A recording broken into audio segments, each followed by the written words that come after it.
இது மாயையா அல்லது உண்மையா?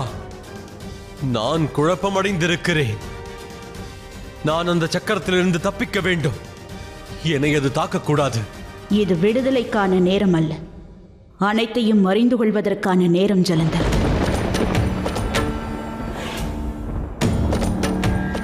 நீ மகாதேவரின் இடத்தை அடைய முயற்சி செய்தாய். ஆனால் ஒன்றை மறந்துவிட்டாய். அலையானது எவ்வளவு முயற்சி செய்தாலும் அது சமுத்திரத்தின் ஒரு அங்கம்தானே தவிர அதுவே சமுத்திரம் அல்ல. ஒரு கேள்வியிலிருந்தே எனது வாழ்க்கை என்பது தோன்றியது. அதற்கான விடை எனக்கு என் வாழ்வின் முடிவில் கிடைத்துள்ளது. ஒன்றை இறுதியாக அறிந்து கொண்டேன். மகாதேவர் யார் என்று நான் அறிந்து கொண்டேன்.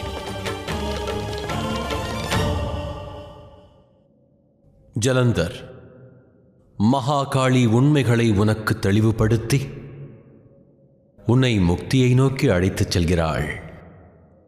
எனினும் அதற்கு முன்பாக நிறைவேறாத விருப்பம் ஏதேனும் உள்ளதா? ஆம் மகாதேவா.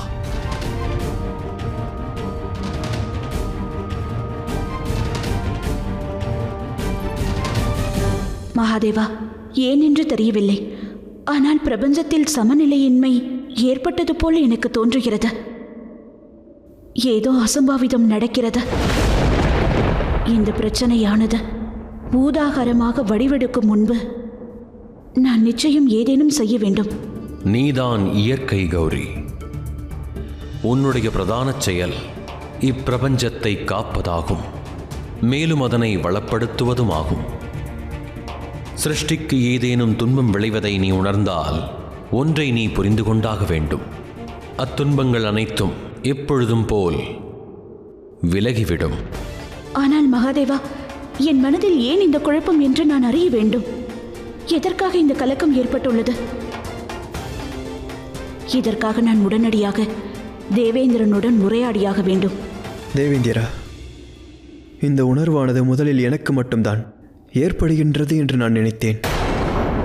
ஆனால் பஞ்சபூதங்கள் ஆகிய எங்கள் ஐவருக்கும் இதே எண்ணம்தான் ஏற்பட்டுள்ளது.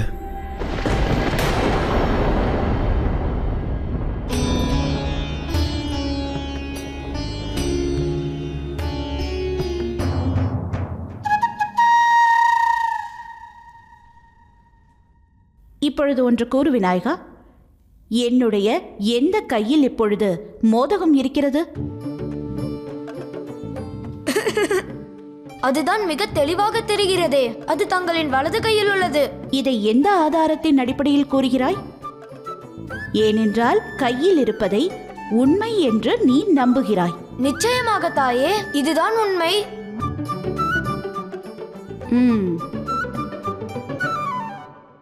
இப்பொழுது கூறு, என்னுடைய எந்த கையில் மோதகம் உள்ளது?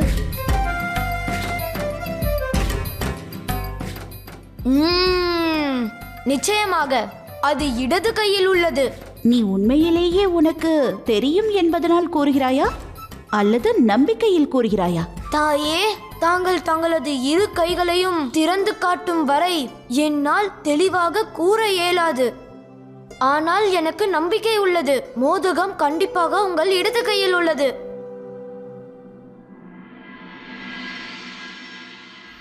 இதைதான் உனக்கு நான் புரிய வைக்க விரும்பினேன் விநாயகா. சில நேரங்களில் சில பொருட்கள் நம் கண் முன்னே இருக்காது. ஒருவேளை அந்த அருணாசுரனுக்கு பதிலாக எனது புதல்வன் கார்த்திகேயன் வந்தால் அவனை நல்வழிப்படுத்துவதற்காக அவனது தாய் அனைத்து வழிகளிலும் முயற்சி செய்வாள். இச்சம்பவம் நடக்கவில்லை என்றால் இயற்கை என்ற மார்க்கத்தினில் கார்த்திகேயனின் உள்ளிருக்கும் அருணாசுரனின் தீய சக்தியை உன்னால் தூய்மைப்படுத்த இயலவில்லை என்றால் தாங்கள்தான் கூறியிருக்கிறீர்களே மகாதேவா, ஒவ்வொருவருக்கும் அவரது தவறை திருத்திக் கொள்வதற்கு ஒரு வாய்ப்பு வழங்கப்பட வேண்டும் என்று. நான் நிச்சயம் கார்த்திகேயனுக்கு அந்த வாய்ப்பை வழங்குவேன். ஆனால் அதன் பிறகும் அவன் தவறை திருத்திக் கொள்ளாவிட்டால், திருந்தாவிட்டால் அவனது காலனை எதிர்கொள்ள வேண்டும் மகாதேவா. இந்த பிரபஞ்சம் முழுவதையும் காக்கும் பொறுப்பு மகாகாளியுடையதாகும். ஒருவேளை அதை செய்வதற்காக நான் எனது புதல்வனின் உயிரையே பறிக்க நேர்ந்தாலும் அதற்கும் தயாராக உள்ளேன்.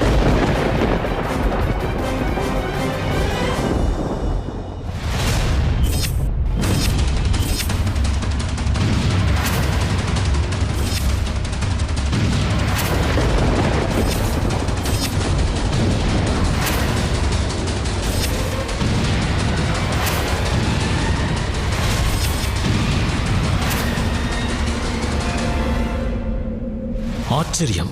இந்த சக்தியின் தாக்கம் பஞ்சபூதங்களை மட்டும்தான் தாக்கிக் கொண்டிருக்கின்றன. பஞ்சபூதங்களிடம்தான் இந்த பிரபஞ்சத்தின் தந்தையே, நாம் எப்படியாவது இந்த யுத்தத்தை நிறுத்தியாக வேண்டும் தந்தையே.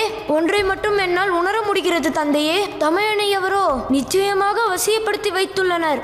தமையன் தன் விருப்பத்தால் இதை எதையும் செய்யவில்லை. தந்தையே, தாயாரை தடுங்கள் தந்தையே. விநாயகா, சில சமயங்களில் குழந்தைகளின் நலனிற்காக பெற்றோர்கள் எடுக்கும் முடிவானது கடுமையான ஒன்றாகவும் இருக்கலாம். எனினும் அந்த முடிவுகள் குழந்தைகளின் நலத்திற்காகவே அமையும். ஆனால் பெற்றோர்களின் துயரங்களை பிள்ளைகளால் உணர இயலாது. உனது தமையனுக்கு அவன் செய்யும் கர்மமானது உச்சிதமானது, தர்மத்தின் வழியிலானது. ஆனால் உன் தமையன் கார்த்திகேயனை அருணாசுரன் தன்வசப்படுத்தி வைத்திருப்பதை உனது அன்னை அறிவார். அவனின் இச்சைப்படியே முருகன் இதை செய்கின்றான்.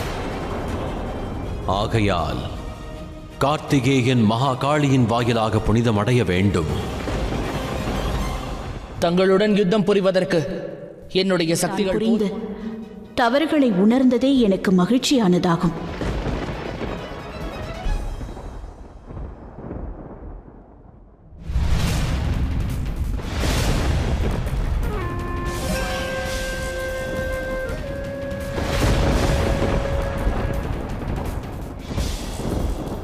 கவலைப்படாதே மகளே,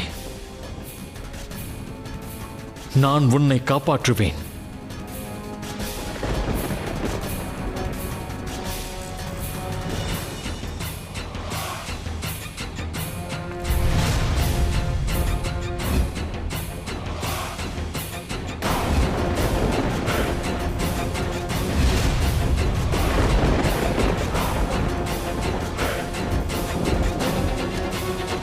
கணக்கில் இந்த உண்மையை தங்களிடம் கூறுவதற்காக தான் நான் காத்துக் கொண்டிருந்தேன். இத்தனை ஆண்டுகளாக தங்களின் அன்புதான் என்னை இந்த உடலுடன் பிடித்திருந்தது. அது எனக்கு மிகுந்த துன்பத்தையே அளித்தது.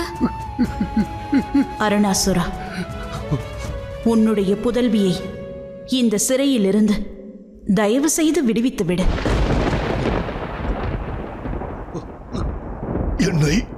என்னை மன்னித்து விடும் மகளே.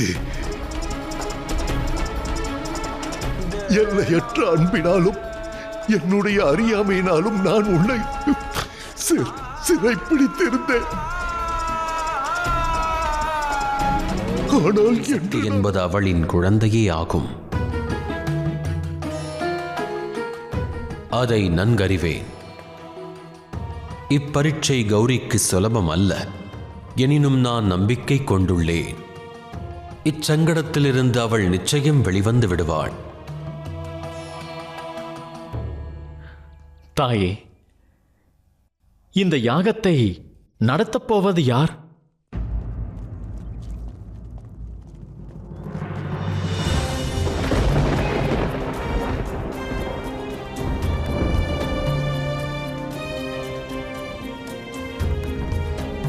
தாங்கள் இங்கு வந்ததற்கு மிகவும் நன்றி. தாங்கள் அனைவரும் கைலாயம் வந்து இந்த யாகத்தை எனக்காக நடத்தி கொடுக்க வந்ததற்கு மிகவும் நன்றி. வாருங்கள்.